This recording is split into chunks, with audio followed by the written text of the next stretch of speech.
পানি পানি দে আমারে পানি পানি পানি দে আমারে পানি। এ ভাই আমার জন্য কিছু পানি রাখিস। তোমার আমার পানিতে কেউ ধরবে না, না হলে তোমাদেরকে মেরে তক্তা বানিয়ে দেবো, বুঝলে? আমাকে পানি দাও। লাঠিওয়ালা ইমাম সাহেবের দাওয়াত দিয়ে আসবো, দেখবো তোরা কেমন মানুষ হস না। আসসালামু আলাইকুম। আপনি এখানে বসেন, আপনারা এখানে বসেন। কি হয়েছে ওদের? ইমাম সাহেব ওরা দুটো অনেক শয়তানি করে, এই জন্য আপনার কাছে ভর্তি করতে নিয়ে আসছি। আচ্ছা ঠিক আছে জিসান ভাই, ওদেরকে নিয়ে আপনি কোনো টেনশন করবেন না। পানি পানি আমাকে পানি দাও, না হলে আমি সবাইকে মেরে ফেলবো। আরে নীরবের কি হয়েছে? এও তো পানি খাচ্ছে কেন? লাঠিওয়ালা ইমাম সাহেব আমাকে দুনিয়ার সব সমুদ্রের পানি এনে দাও, আমি সব পানি খাবো। আচ্ছা তুই বসে পড়, আমার পানি তোকে দিচ্ছি।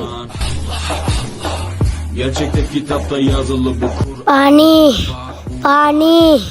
আমার তো মনে হচ্ছে ওকে শয়তানে বোর করছে। দাঁড়া, তোর শয়তানি বের করতেছি। আউযু বিল্লাহি মিনাশ শাইতানির রাজিম, বিসমিল্লাহির রহমানির রহিম।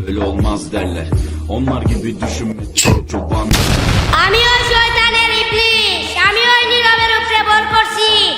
শয়তান, তুই কেন ওরে অত পানি খাওয়াচ্ছিস? ও কি করছে তাহলে শুন। ভাই আমার অনেক পানির পিপাসা ধরেছে, আমার একটু পানি দাও।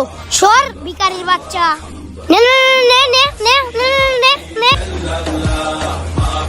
এজন্য আমি ওকে দুনিয়ার সব সমুদ্রের পানি খাইয়ে ওকে চরম শিক্ষা দিব। আচ্ছা তাইলে এই বিষয়, দাঁড়া তোর শয়তানি বের করতেছি। আউযু বিল্লাহি মিনাশ শাইতানির রাজিম, বিসমিল্লাহির রহমানির রহিম।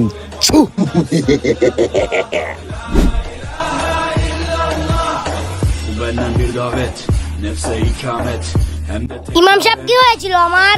আর একটা কথা সবাই শুনো, অসহায় মানুষদেরকে পানি না খাইয়ে এই জিদ না হয়ে অসহায় মানুষদেরকে পানি খাইয়ে হুসাইনের বংশধর হও।